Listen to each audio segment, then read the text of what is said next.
the mother wants to achieve a fair division, but she doesn't really have enough information to achieve this because she doesn't know how the children will view the cake themselves. And then the mechanism design question becomes, is there a way that she can proceed? Is there a mechanism that she can use which will result in a fair allocation, in a fair division, even though she doesn't know what a fair division is herself, even though she lacks the information to determine what a fair division is? Well, that's the problem, and it turns out that this is a very old problem. It goes back many thousands of years. It's a problem which is in fact described in the Bible. For those of you who remember your Bible, you might remember the passage in which Lot and Abraham are discussing dividing grazing land between the two of them, and they too want to achieve a fair division. So this is very much like the cake problem. In fact, the Bible not only poses the problem, but it also provides the solution. And it's a very simple solution. What the mother should do, and now let me go back to the cake framework. What the mother should do is to have one of the children say, Bob, cut the cake, and the other child, Alice, choose which piece she wants for herself. Now, I claim that this will solve the problem, and here's why. When Bob cuts the cake, he has a strong incentive to cut it so that the pieces are exactly equal in his eyes. Why? Because if he doesn't, if one of the pieces is bigger than the other, he knows that Alice is going to take that one. And he'll be left with the smaller piece.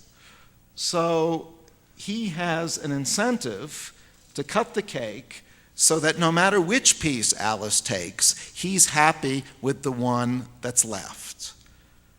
So he'll be happy, and Alice will be happy because she gets to choose her favorite piece between the two. So that's the solution to the problem.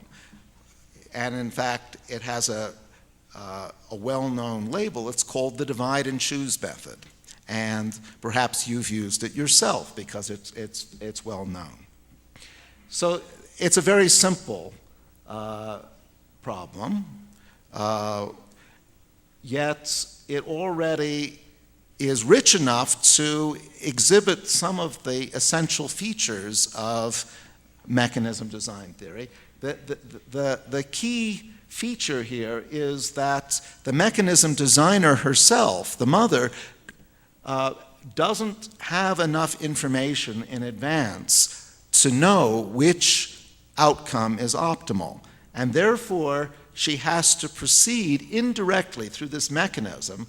In the cake case, it was the divide and choose mechanism. And what happens is that the mechanism itself generates the information necessary to achieve a fair division. Now, there's a complication, and the complication is that the participants, Alice and Bob in the mechanism, don't necessarily share the mother's goals. The mother wants to achieve a fair division. Alice and Bob couldn't care less about a fair division. They just want more cake. Alice wants more cake. Bob wants more cake. They're greedy. I mean, that's okay. Children do tend to be greedy. But it complicates the problem because their own objectives have to be taken into account by the mechanism designer when constructing the mechanism. In other words, the mechanism must be incentive compatible. Okay, well, that's the first example. And you might say, well, is that all mechanism design is good for? Cutting cakes? It is good for cutting cakes, but actually it can be used for other things too. And so let me go on to a second example, which perhaps has greater economic significance, and that's the problem of privatization. So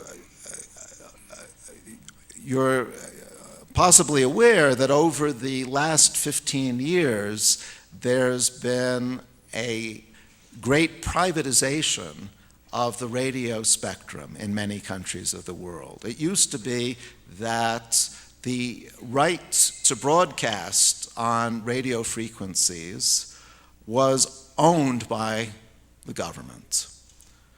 But it was recognized that this was inefficient because this radio spectrum could be put to good economic and social use if it were controlled privately, and in particular if it were controlled by the telecom companies, which were interested in getting hold of it and which were interested in using it for mobile phones. I heard one a moment ago, for BlackBerries, for satellite television, for all of the many marvelous new innovations that have been made possible by the privatization of the radio spectrum.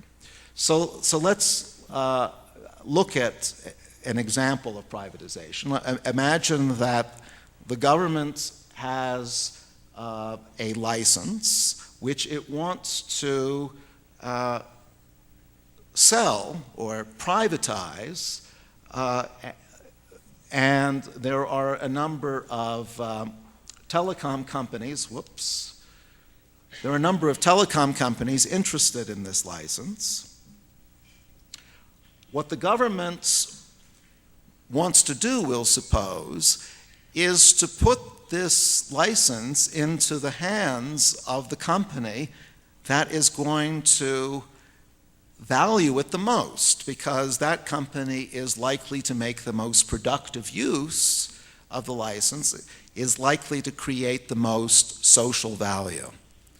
This is what we would call the efficient outcome. So the government wants to achieve an efficient outcome by privatizing this license. The problem is that the government doesn't know which company attaches the highest value to the license. That's private information. That's known to the individual companies, but not to the government.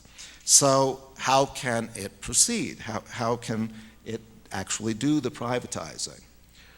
Well, the obvious mechanism is for the government to go around and ask each company, how much do you value the license, and then give it to the company that values it the most according to what it says.